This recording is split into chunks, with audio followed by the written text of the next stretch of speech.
सफलता आखिर होती क्या है? आइए इसे थोड़ा ठीक से समझते हैं। क्या बस पैसा, शोहरत या किसी ऊंचे पद तक पहुंचना ही सफलता कहलाता है? या फिर वो मन की स्थिरता है, जहां आप हर हाल में शांत, आत्मविश्वासी और संतुष्ट महसूस करते हैं? मित्रों, आज का दौर 2026 का समय तेजी से भागती दुनिया का समय है। हर कोई दौड़ रहा है, लेकिन बहुत कम लोग जानते हैं कि वे किस दिशा में दौड़ रहे हैं। हर चेहरा व्यस्त है, पर भीतर बेचैनी है। हर दिन नए लक्ष्य, नई तुलना और नई चिंता।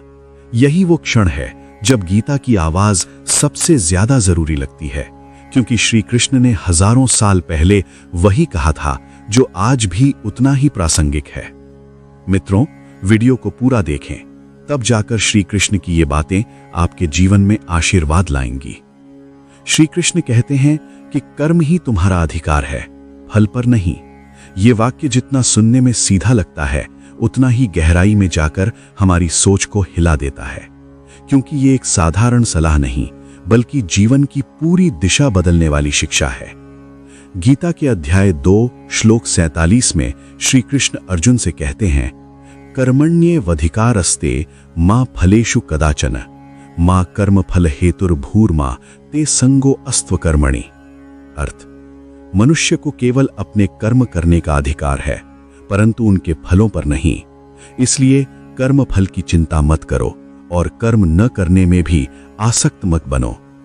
आज का इंसान सफलता को नतीजों से जोड़ देता है कि अगर प्रमोशन मिल गया तो मैं सफल हूं, अगर बिजनेस चल गया तो मैं कुछ बन गया, अगर लोग तारीफ करें तो मैं योग्य हूं।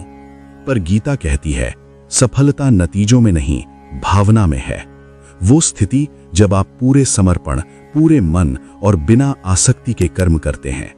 क्योंकि जब आप कर्म करते हैं पर फल की चिंता नहीं करते, तब आपका मन तनाव से मुक्त और आत्मा शुद्ध हो जाती है। अब जरा सोचिए, अगर आप अपने जीवन का हर कार्य ऐसे करें जैसे वो भगवान को समर्पित हो, तो क्या परिणाम बुरा आ सकता है? नहीं, क्योंकि जो समर्पित होकर काम करता है वो कभी हारता नहीं, भले ही नतीजा वैसा न हो जैसा उसने सोचा था। गीता के अध्याय 3 श्लोक 30 में श्री कृष्ण कहते हैं, मयि सर्वाणि कर्माणि सन्न्यस्य आध्यात्म चेतसा निराशीर निर्ममो भूत्वा युध्यस्व विगत ज्वरः। अर्थ, अपने सभी कर्म मुझ में समर्पित कर आत्मा से जुड़ा हुआ, आशा और ममता रहित होकर शांति से अपना कर्म करो। यही है कर्म योग की पराकाष्ठा, जहां आपका हर कर्म पूजा बन जाता है और आपका हर लक्ष्य एक आध्यात्मिक यात्रा। आज के समय में लोग सफलता को पाने के लिए शॉर्टकट्स खोज रहे हैं। किसी को फेम चाहिए, किसी को नेम चाहिए, पर कृष्ण कहते हैं, कर्म के मार्ग पर चलो, परिणाम अपने आप आएगा। कभी कभी हम ये भूल जाते हैं कि जो बीज आज बोया है वो कल ही फल नहीं देता, लेकिन अगर आप सच्चे भाव से कर्म करते रहेंगे तो समय आने पर वही बीज जीवन में वृक्ष बन जाएगा।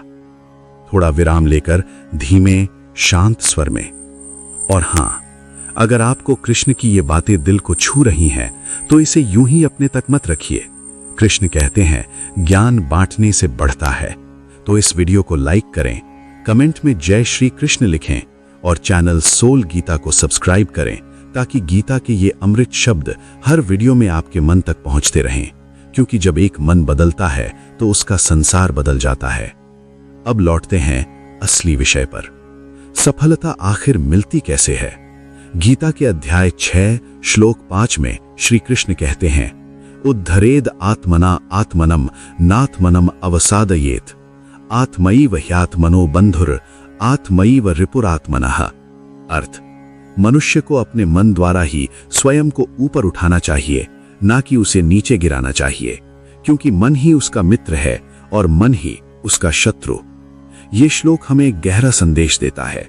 हमारा सबसे बड़ा युद्ध किसी बाहरी व्यक्ति से नहीं, बल्कि अपने ही मन से है। जो अपने मन को जीत लेता है वो संसार की किसी भी चुनौती को पार कर सकता है। आपका मन जब स्थिर हो जाता है, तब आपकी दृष्टि साफ हो जाती है, आपका निर्णय मजबूत हो जाता है और आपका आत्मविश्वास गहराई से उभरता है। यही सफलता की जड़ है। 2026 की दुनिया में सफलता का मतलब सिर्फ अमीर बनना नहीं, बल्कि मजबूत बनना है, अंदर से, विचारों से, आत्मा से। आज कंपटीशन बहुत है, पर क्लैरिटी बहुत कम। लोग दूसरों की सफलता देखकर अपना रास्ता बदल लेते हैं, पर कृष्ण कहते हैं, अपने कर्म को अपना धर्म बनाओ। जिसे अपने कर्म पर भरोसा है, वो देर से सही पर निश्चित जीतता है, क्योंकि उसका हर कदम विश्वास से भरा होता है, भय से नहीं। गीता हमें सिखाती है, कर्म करते रहो, लेकिन मन को फल की चिंता में मत फंसाओ, क्योंकि चिंता वो जहर है जो कर्म को कमजोर कर देती है। जब आप बिना चिंता के काम करते हैं, तो हर काम में एक सहजता, एक आनंद आ जाता है, और वही आनंद ही तो जीवन की असली सफलता है। सफलता को पाने से पहले सफलता को महसूस करना जरूरी है। अगर आपका मन हर दिन ये कह सके कि मैंने आज अपना सर्वश्रेष्ठ दिया, तो वही दिन आपकी सफलता का दिन है। जीवन में उतार चढ़ाव आएंगे, कभी असफलता, कभी अपमान, कभी रुकावटें, लेकिन कृष्ण कहते हैं, जो समभाव में रहता है वही योगी है, यानी जो सुख दुख, जीत हार में समान रहता है, वही सच्चा विजेता है। आज हम जिस सफलता को चेज कर रहे हैं, वो अक्सर बाहरी है। लोग क्या कहेंगे, समाज क्या मानेगा, लेकिन गीता कहती है, सफलता वो नहीं जो दुनिया देखे, सफलता वो है जो तुम्हें भीतर से शांति दे। कर्मयोग का रहस्य यही है, काम करते जाओ, लेकिन उसमें अपना स्वार्थ नहीं, अपना समर्पण डालो। जब काम पूजा बन जाता है, तो हर दिन एक साधना बन जाता है। और याद रखिए, श्री कृष्ण कभी ये नहीं कहते कि फल मत लो, वो कहते हैं फल की आसक्ति मत रखो, क्योंकि जब हम आसक्त होते हैं तो परिणाम पर नियंत्रण खो देते हैं, लेकिन जब हम समर्पित होते हैं तो हर परिणाम में आशीर्वाद देख पाते हैं।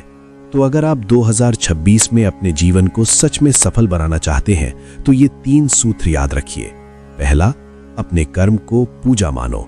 दूसरा, परिणाम को भगवान पर छोड़ दो। तीसरा, अपने मन को शत्रु नहीं, मित्र बनाओ।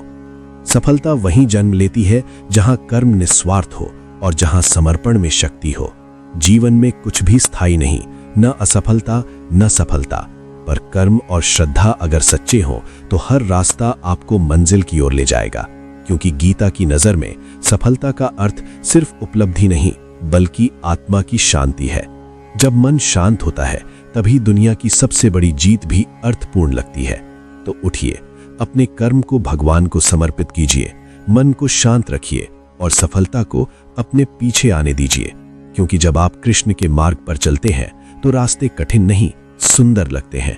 कर्म वही रहता है, पर दृष्टि बदल जाती है, और जब दृष्टि बदलती है तो पूरा जीवन बदल जाता है। जय श्री कृष्ण।